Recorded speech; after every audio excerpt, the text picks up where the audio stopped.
Goedenavond. Welkom op het 48e Poetry International Festival. In het komende uur gaan 3 van onze festivaldichters uit hun werk lezen. En dat zijn Mookie Katigbak-Lacuesta, Zhu Zhu en Ishion Hutchinson. Mijn naam is Feline Streekstra en ik zal de dichters ieder kort bij u introduceren. Gezien ons internationale publiek en om ook de dichters de mogelijkheid te geven te weten wat we over ze zeggen, zal ik de introductie steeds in het Nederlands doen en ook kort even in het Engels. Tijdens de lezingen van de dichters zult u op de achtergrond kunstwerken zien uit de Poetry in Art Tour. Deze tour is dit jaar alweer voor de 6e keer georganiseerd. En het brengt u langs 25 Rotterdamse galeries die bij de manifestatie zijn aangesloten. Tot en met zaterdag kunt u de tour nog volgen en inschrijven kan in de foyer. De eerste dichter van dit programma is Mookie Katigbak-Lacuesta. Op de achtergrond ziet u werk van Joris Geurts. Het is een titeloos kunstwerk en dat is te zien bij Galerie Christian Ouwens. Mookie Katigbak-Lacuesta debuteerde in 2008 met de bundel Proxy Errors en publiceert sindsdien technisch sterk gecomponeerde gedichten die fijnzinnig zijn, maar tegelijkertijd ook in een taal die krachtig, uitgesproken en volledig eigen is. Er schuilt altijd een diepere, raadselachtige onderlaag in de poëzie van Katigbak. Een laag die bijvoorbeeld ontstaat door een eigenzinnige verwerking van de literaire kanon, verwijzingen naar beladen taalgebruik of door de manier waarop de poëzie de kwetsbaarheid van haar personages toont. Altijd op zoek naar antwoorden en betekenis. De kunst van het vertellen en het maken keert ook regelmatig terug in Katigbaks gedichten. Bijvoorbeeld in het ontroerende gedicht John Fante observeert Carlos Bulosan voor zijn roman Vraag het aan het stof. Een gedicht waarin ze de Amerikaanse schrijver Fante laat spreken tegen de Filipijnse auteur Bulosan. De ene auteur inspiratie laat halen uit het werk en leven van de ander, voor de totstandkoming van zijn nu beroemde roman. Of in het gedicht 7 soorten verhalen, waarin niet alleen Achilles, Paris en Penelope van Homerus hun opwachting maken, maar ook Assepoester en de prins. Deze bekende verhalen smelten samen zonder dat de precieze verbanden worden geëxpliciteerd. Zoals ze zelf haar gedicht eindigt, laat het verhaal vertellen en laat ons begaan. First up is Mookie Katigbak-Lacuesta from the Philippines. Her debut book, Proxy Errors, was published in 2008, and since then she has published strongly composed poems that are subtle but in a language that is strong, explicit, and completely original. Meanwhile, there is always an extra, mysterious layer of meaning lingering, one that is, for example, rooted in her unique way of referencing other literary stories, using specific charged language, or the way in which her poetry displays people's vulnerability. The act of storytelling itself is a present theme. In her moving poem, John Fante observes Carlos Bulosan for his novel Ask the Dust. She lets American novelist Fante speak to Filipino author Bulosan, the first one inspired by the work of the second, integrating this in his now famous novel. Or her poem 7 Kinds of Stories, in which she connects Homer's Achilles, Paris, and Penelope to Cinderella and the Prince, without explicitly explaining the link. As she writes herself, finishing this poem, let the narrative tell it, and let us be. Please welcome Mookie Katigbak-Lacuesta.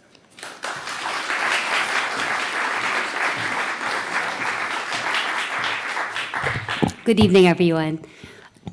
My first poem is about the blues. Are there any blues fans here? Does anybody listen to the blues?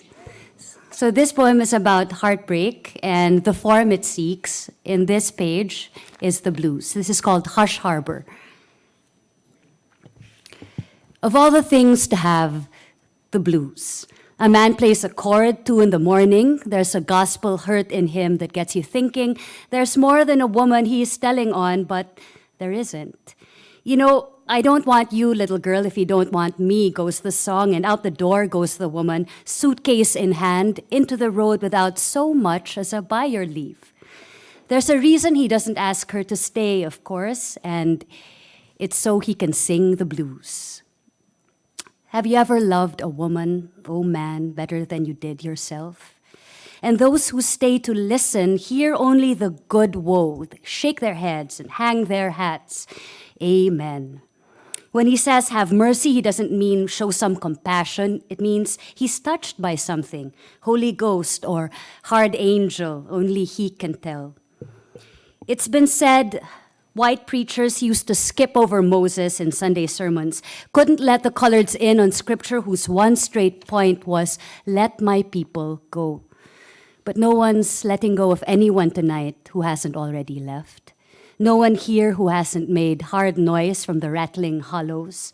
And if it isn't Jesus in the dirty kitchen, it's a gone woman who takes you to church. Thank you.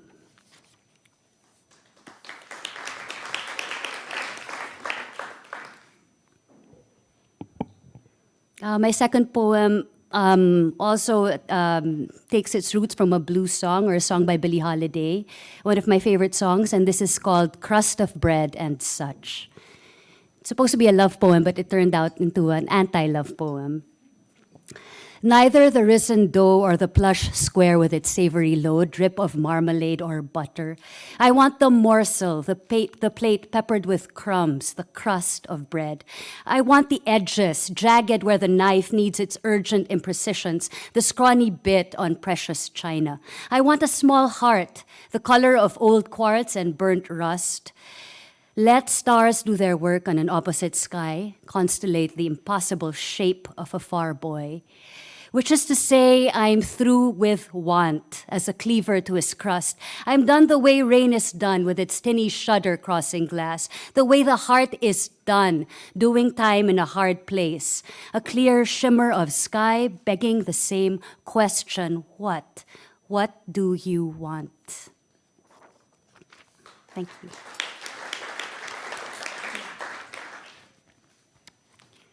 Seven kinds of stories. Nothing tonight but the lovesick chirr of sudden crickets. I sling dark thoughts across the room, see where they fall. I do not want to sleep. I flip the pages of a book. A woman strings bright threads across a loom trust's piety to bring him back. In wavering light, silence answers, soon. Cinderella scrambles for lentils on the floor, empties each grimy handful in a pot. I do not want to sleep. I scramble for a point in an unusable plot. Penelope unravels a thread because the tapestry suffers from too much red. A boy is plunged headlong into a river, dry at the heel where his mother fastens her hand. Cinderella cannot forgive, but knots her brows to understand. I do not want to sleep. There are plots I think I know by heart, but I can't tell who left or returned or broke the spell. They name the boy Achilles and bind the heel in leather, calfskin, the barks of ancient roots. He wonders at the godly foot, warned against the smallest harm, a stone, a bramble, a stick. In Messina, Benedict outwits Beatrice and wins the scene, calling her his dear disdain. She makes a pact with the god of wit to win the play back. This is only one scene. There are 4 other acts. You sleep and do not read. You sleep while I turn page after page in dim light. Follow a plot I can use to know your mind. A pumpkin does not a carriage make in real life, but it will do in Cinderella. She eases a foot into a glass slipper, bright as stars, cold as ice. Midnight, she promises, midnight. Paris shoots an arrow clear through that coral skin. He makes a moral out of human flaw, as if the flaw meant human failing. Penelope fixes her gaze in disbelief. The olive tree, so carefully pursued, turns on the loom into a map of Ithaca. The Odyssey isn't his return, it's how her world extends without him. Beyond tree or garden, the threads on the loom. Try, they say, the slipper on the urchin, and Cinderella wins the world, the story, the prince. 7 kinds of stories, and that's every book we know, in 1,000 variations, yet I've missed one. The stone-eyed, impossible monster we're meant to overcome. Was it Perseus who told it first? Was it Ishmael? The snake-haired woman, the slippery whale in an unruly sea. And what would you say if I asked you tonight? Say you found me in this room, hunched over a page in dim light. There's a boat and a whale and a sea. Let the narrative tell it, and let us be.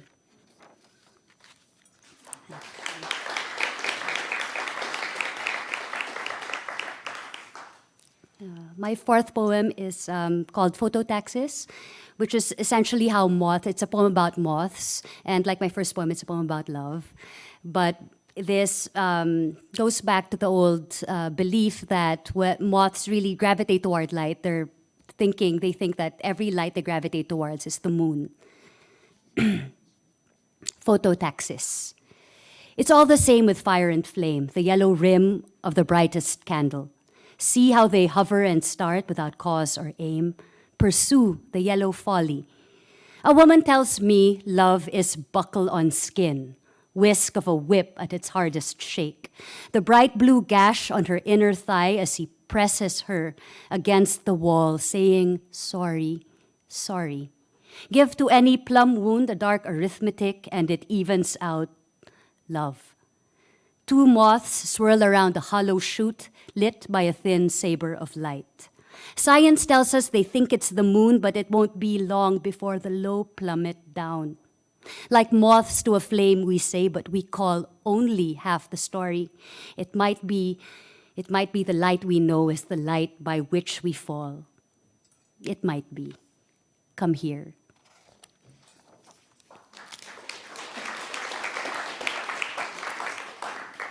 My last poem is the poem very kindly introduced by Feline. This is about a writer very close to my heart. His name is Carlos Bulosan, and he was part of the first wave of Filipino diasporic poets to the U.S.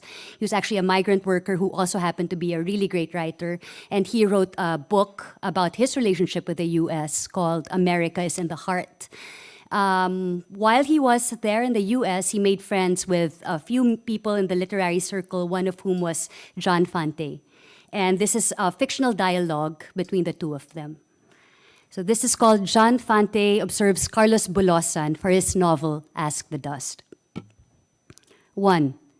It isn't America, but the kind of America he carries with him. 1 month it's apples in Yakima. 1 month it's peace in Imperial Valley. 1 day it's cops with brass knuckles in your eye. 1 day it's a blonde nurse in the poor man's ward giving you love. Poor you. $2 stuffed in your shoe. Your last $2 in the world, and the cops are licking you good and robbing you blind to get their whiskey fix. John, you'd say, Johnny boy, when you were drunk. I didn't even know her name. The Mexican girl 4 boys had their way with when she got to you in a picker's shack. The girl you shared asking, did you like it, honey? 2. Carlos, you are the loneliest man in the world if you still carry your mother's name like a talisman in the dark. Not just any dark, this one. If you still see stars, Carlos, you've never been more blind. 3. Such an exquisite face, dark as a Hershey's bar, the teeth white and gleaming, half moons for eyes. Dressed like a dandy in a 20-year-old suit, nothing to his name but a typewriter and a library card. Japanese soup in his belly, sour and hot for weeks at a time. Because Macario needed the money, or Amado, or Jose, or Julio. You were savvy with your English, but stupid with your heart. 4. Cruelty and kindness, Johnny, that's America. They call you goo-goo and monkey and honey and sugar, cruelty and kindness. God bless America. 5. The highway detectives hounded us in the freight, and Jose jumped off the train and splintered his leg on a stone. We had to chop it off with a knife. We stanched the blood with tobacco. 6. One day, you saw buzzards hovering over a half-alive coyote in the desert. Half-alive, Carlos, because you would never call it half-dead. You saw the buzzards circling, but you only heard the birds. 8. The smell of guava trees, Johnny, and the small tongue of land my father owned. I can't describe the smell, but do you know what a guava smells like, Johnny? Sweet as apples on the rot? No, I don't mean rotten, John, just ripe. More than ripe, but not yet rot. The pulp pink as a clit. There's no smell like it in the world. 8. I've given her a name, Carlos, the Mexican girl, and I've put her in my book. Camilla, that's her name. Don't do it, Carlos. Don't cry. If you cry, I'll have to cry too. Look, Carlos, all right, the girl has nothing to do with you. It's only a story, Carlos. It's only a story. Thank you very much.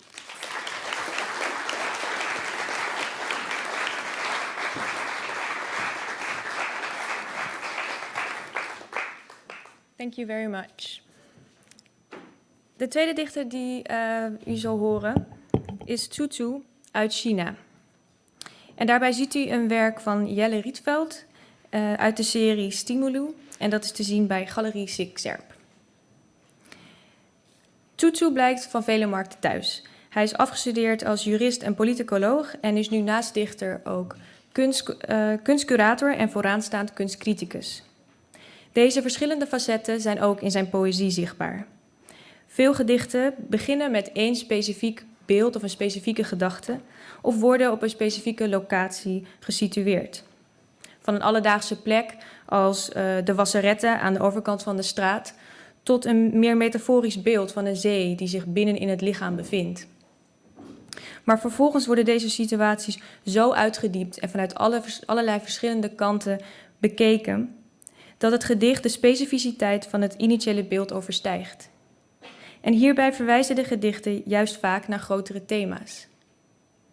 Zoals de misrepresentatie of scheve verwachtingen in het westen van de Chinese literatuur, aanwezig in een gedicht over een dag in Florence. Of het thema van naderende oorlog en terrorisme, verpakt in een gedicht met de titel Lekker weer. Dat begint met de veelgebruikte en toch bijna nietszeggende zin: wat een heerlijk weer. Maar steeds explicieter en grimmiger wordt om vervolgens te stellen: niets meer dan lekker weertoeristen zijn we, wier antennes af en toe uit het gat van de atmosfeer steken. Zijn eigenzinnige poëtische stem brengt maatschappelijke en persoonlijke thema's bij elkaar. En Zhu Zhu's gedichten voeren je steeds waar je net niet dacht dat je zou gaan. Hierbij is ook de wereldliteratuur vaak aanwezig. In zijn gedicht Bij het lezen van de herinneringen van de echtgenoten van Mandelstam spreekt hij over wat er gebeurd zou zijn als hij dat boek eerder gelezen zou hebben. Om te eindigen met wat een reflectie lijkt op het zijn van een dichter. Ik moet achterblijven, een spook van de realiteit worden, echo's voortbrengen.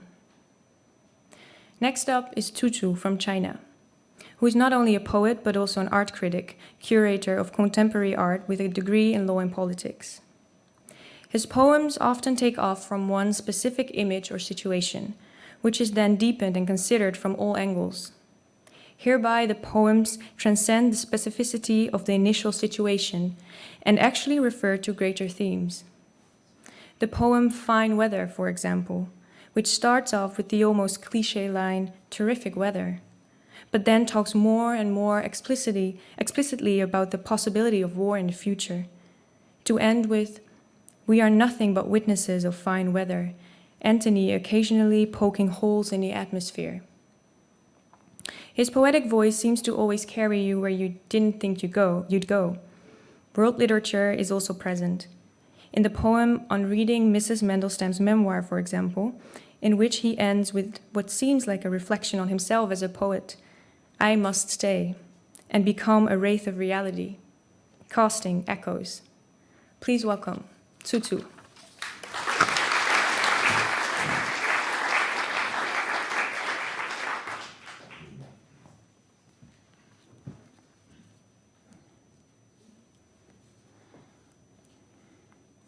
佛罗伦萨，匆忙的一天，被迷路耽误了行程，研究着地图而忘记，我们已经置身那些阴郁迷人的街道和建筑，可以无知地漫游在它突然被恢复的匿名状态。或许这也是佛罗伦萨自身所渴望的，否则他不会频繁地设定闭馆日，而将游客留在台阶上、广场上。他用雄伟的大理石墙保护一种静穆，在关闭的教堂内部分泌空。每个地方都可以对应某种人的形象。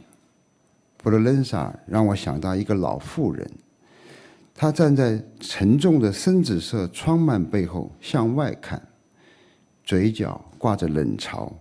客厅里挂着一小幅从未公开过的波提切利。我弃人于这种至今。每当外族人赞美我们古代的艺术，却不忘见读今天的中国人只应写政治的事。在他们的想象中，除了流血，我们不配像从前的艺术家追随美，也不配有日常的沉醉与抒情。在道德剧烈的痉挛中，在历史那无尽的褶皱里，隔绝了一个生命对自己的触摸，人为苦难的注脚，非人的殖民地。所以我宁愿佛罗伦萨是敞亮的、浅平的，如同露天咖啡馆的碟子。那前来送甜点的女服务员因为意识到我们注意着她的裙子而放缓了动作，像一个蓬松的、熟透的贝尔德尼彩。午后的阳光卸下每棵树的重量，叶子的毛细血管扩展于风。那些阴影经过我们的额头时，变成另一种逗留。那些警卫在拱廊里自语。从任何博物馆的窗口向外看，总是美丽的。Thank you。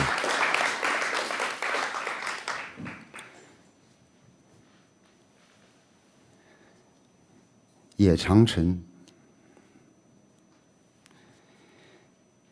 地球表面的标签，或记忆深处的一道勒痕，消退在受风沙和干旱的侵蚀，而与我们的肤色更加相似的群山。我们曾经在这边，即使是一位征召自小村镇的年轻士兵，也会以直立的姿态与富有者的心情，透过箭朵打量着外族人，那群不过是爬行在荒原上的野兽。在这边，我们已经营造出一只巨大的浴缸，我们的日常是一种温暖而慵倦的浸泡。当女人们在花园里荡秋千，男人们的目光嗜好于从水中找到倒影。带血的、煮熟的肉太粗俗了，我们文明的屋檐已经精确到最后那一小节的弯翘。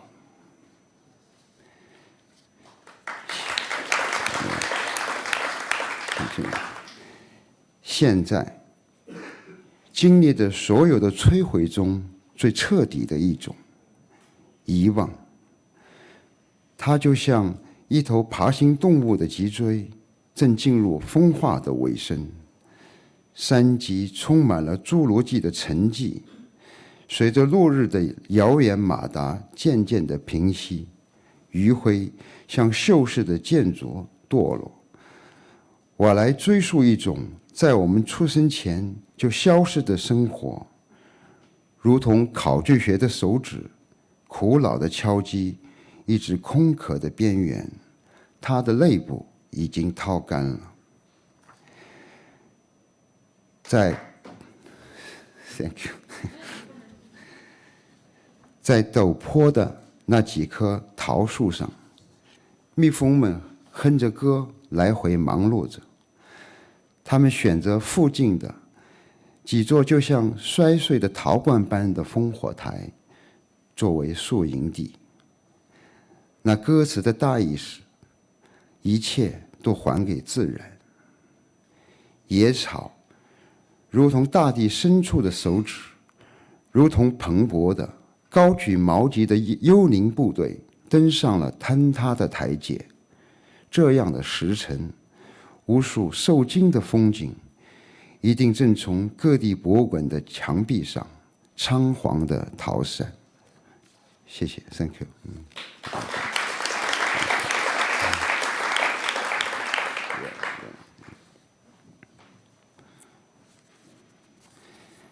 月亮上的星泽系，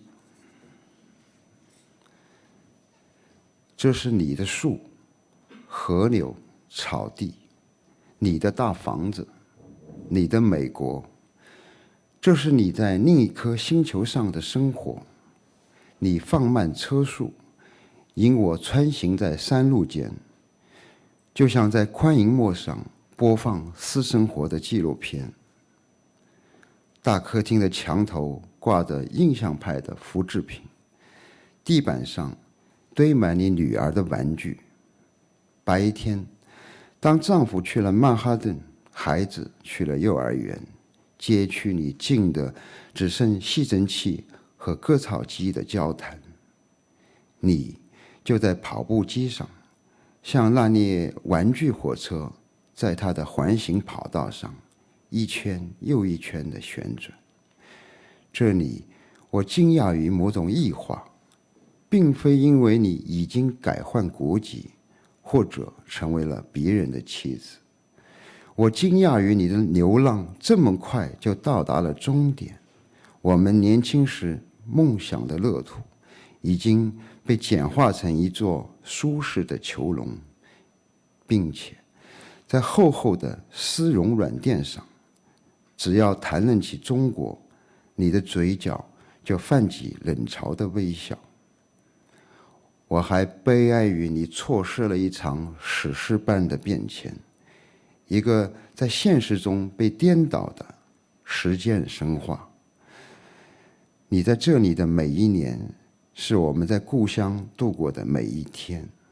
傍晚，我回到皇后区的小旅馆里，将外套搭在椅背上，眼前飘过当年那个狂野的女孩，爱自由，胜过梅里米笔下的卡门。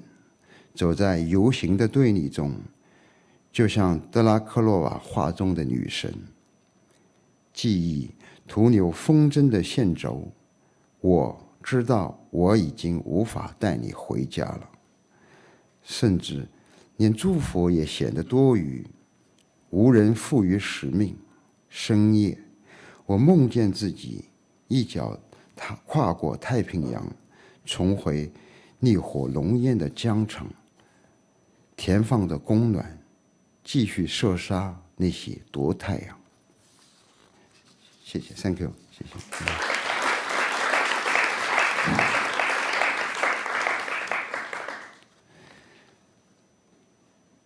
读曼德施塔姆夫人回忆录。迟到的书，假如读得更早，我瞳孔里的钨丝就会被引爆，声带在黑暗中变得透明，押炼狱的韵。总是有小个子的巨人和善于倾听他的女性，为耳福忍耐了别的饥饿、恐惧或自己的一生。总是有提早退场而在过道发生的相遇，借个火嘲弄，一起大笑地走向年代的背面。当心，你的火星溅到了我的裙子上，不，那是在众人的默认里烧出个大窟窿。还敢再往前走吗？哪里？是要我回去再对着克里姆林宫放一枪吗？不，亲爱的，要学会解脱你自己。我已无法陪在你身边，我必须留下来，做一个现实的幽灵，创造回音。Thank you。The last one。变焦。越过了长城，越过了上百里几乎没有植被的山脉，空气中能嗅到水源之后，就像从弯空的洞窟边看见了一面被移至日光下的壁画，倾斜的越深越高的柿子林，根重新插入了岩层，退出霉斑和别的树种增强的光线、雨滴，绿色变得明亮，变得稠密如融化的金属，涌到了悬崖。在那组接近了无限的数字里，每片叶子都轻快于它们是无名的意，轻快于飘落或冉冉留在枝头，演绎到被风掀动的金色茎带，果实在鸟儿的毒食中变得更甜了，毫无顾忌的膨胀、瘫软、低躺。窗前的这一棵又占据了视野，维米尔的光透过它射进公寓，照亮这首只写到一半的诗。我们总是会陷入相互的探寻，像两片叶子形成一个颤动的萼。柿子初夏时还小如刚发育的乳房，躲藏在丛竹间，羞怯于见真的重量，色泽变得像发红而透明的耳垂，经过了霜冻之后迅速的丰满，变成烧红的烙铁，赤裸在空气中、大雪中，渴望被抚摸、被吮吸。从未见过如此忧伤的乳房，硬如卵石，熔浆已冷，掉落时被枝杈刮伤，碎裂的皮是茎的分泌物，血、胆汁、种树、核。我的凝视暗成一处深纹篝火的洞窟。Thank you， 谢谢。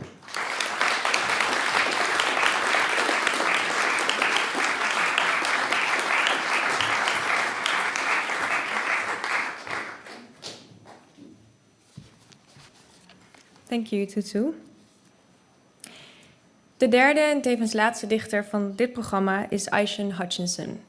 U ziet een werk van Georg Bohle, dat heet City 17 en dat is te zien bij Galerie Frank Taal. Ishion Hutchinson komt uit Jamaica.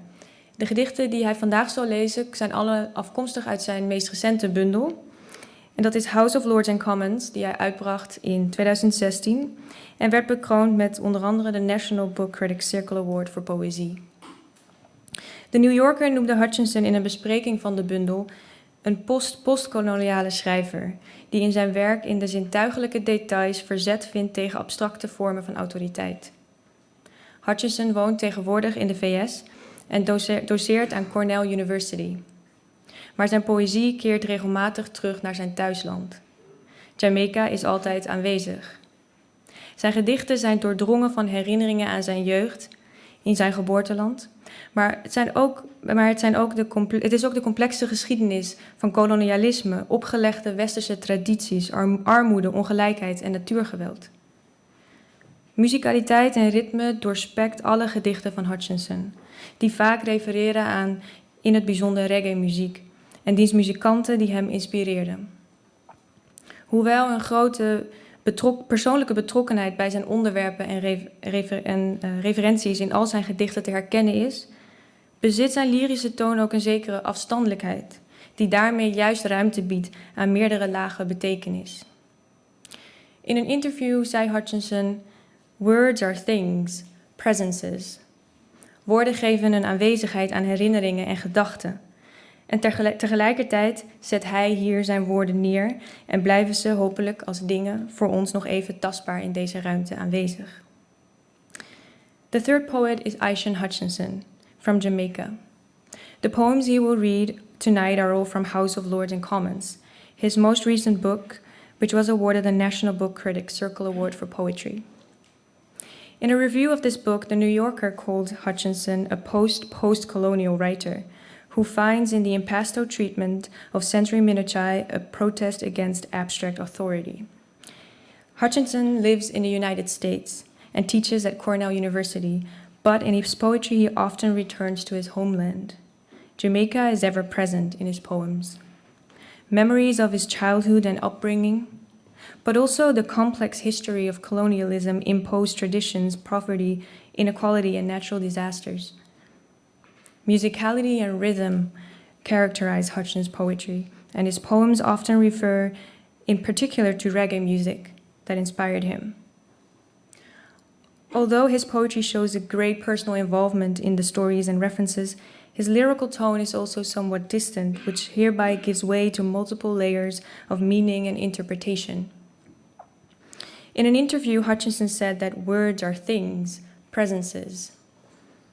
Words give presence to memories and thoughts, while at the same time I hope that after this, his words will remain here as things ever present.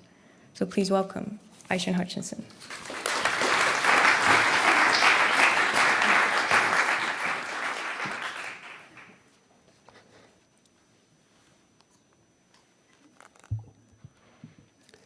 The garden.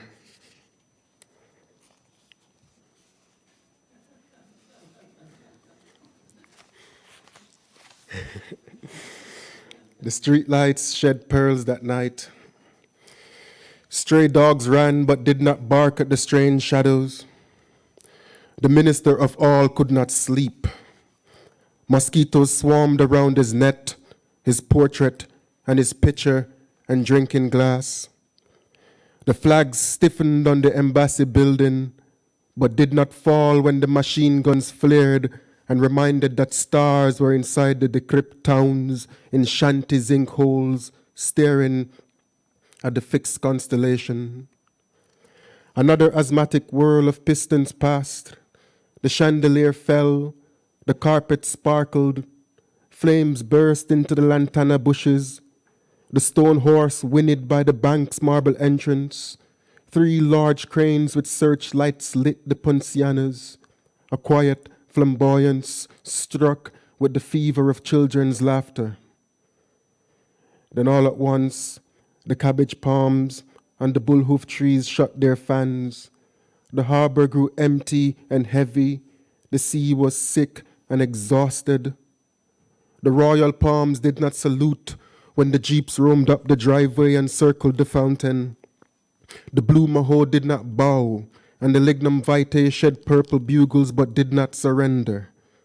The homeless did not run, but the dead flew in a silver stream that night. Their silk hair thundered, and their heels crushed the busy nuts and ceramic roofs. The night had the scent of cut grass sprayed with poison. The night smelled of bullets. The moon did not hide. The prisoners prayed in their bunkers. The baby drank milk while its mother slept, and by the window its father could not part the curtains.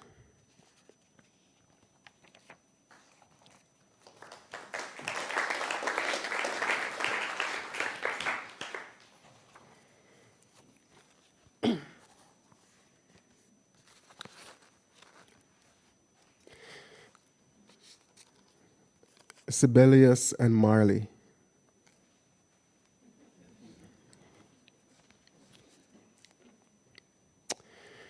History is dismantled music, slant, bleak on gravel. One amasses silence, another chastises silence with nettles, stinging ferns. I oscillate in their jaws. The whole gut listens. The air winces white nights in his talons, sinking mire. He wails and a comet impales the sky with the dual wink of a wasp burning. Music dismantles history. The flambeau in flame in his eyes with a locust plague, a rough gauze bolting up his mouth unfolds. So he lashes the air with ropes and roots that converge on a dreadful zero, a golden age, somewhere an old film. Dusk solders on a cold, barren coast. There, I am a cenotaph of horns and stones.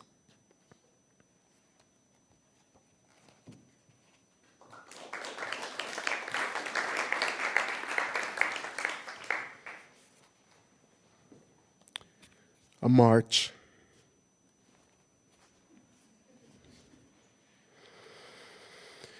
Lesson of the day, Syria and Styria. For Syria, read, his conquering banner shook from Syria. And for Styria, look at this harp of blood mapping. Now I am tuned. I am going to go above my voice for the sake of the forest shaken on the bitumen. You can see stars in their skulls, winking synapses, intermittent, on edge of shriek, perhaps a cluster of fear, birches. Anyway, don't get too hung up on the terms. They have entropy in common, bad for the public veil. Those obtuse centurions in the flare of the bougainvillea, their patent-seeking gift kindled, diverse speech, cruelty, justice. Never mind, but do pay attention to the skirmish, the white panther that flitters up the pole. Its shade grows large on the ground.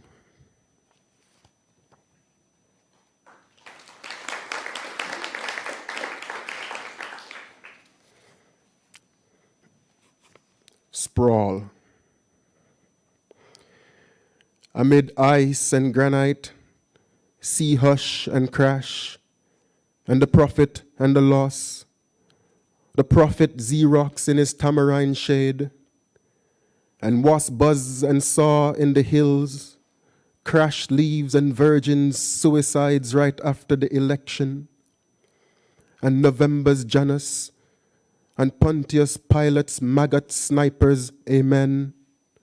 And fortunately I forgot to be afraid, and kept my fear in the salt, chiseling my face when I read Keats, and love the ash, and put 2 coins in my right palm, amid the crashed crop century of wheat, drought, rosary, terracotta, Cali reconnaissance, renaissance, my nipples, torpedoed on rock the strobe-lit stage show, the Gorgons scintillated Romans foiled the constable's peace, and Herodotus slept as the prophet rose to his chalice and put on his mongrel pelt, and it rained softly and blessed nothing, scarce of breath, and grated nutmeg, and the tyranny of sugar, and pure cream soda, enclosed in cinders, shook, burst, fizzed, and I found my shape, shifted, ciphered, raw. My total reversal, my total reversal, my total reversal. Thank you.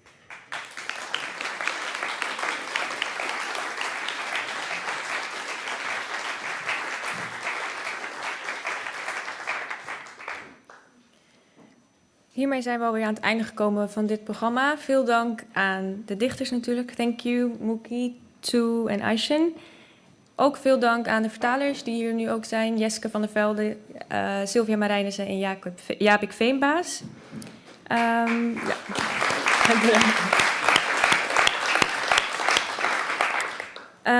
Hierna in deze zaal een programma over film en poëzie. Met korte poëziefilms en 2 lezingen over het festivalthema Ik. De lezingen door Mariam Morris en Roberto Amato. In de zaal boven lezen 2 festivaldichters, Dumitru Krudu en Hanna van Winsbergen. Wilt u meer lezen van deze dichters of andere festivaldichters, dan kunt u terecht op onze website poetry.nl, waarop gedichten van alle dichters in Nederlandse en Engelse vertaling te vinden zijn. Boekhandel van Gennep verkoopt in de foyer bij hun stand ook bundels, fysieke bundels van de dichters. En ze verkopen ook de bundel Ik is niet één. Dat is onze festivalbundel waarin van elke dichter een gedicht staat in originele taal en Nederlandse vertaling. En ook essays en beeld uit de Poetry and Art manifestatie. En ook die bundel is te koop bij Van Gennep. Ik wens u allen nog een hele mooie avond en een heel erg mooi festival. Dank u wel.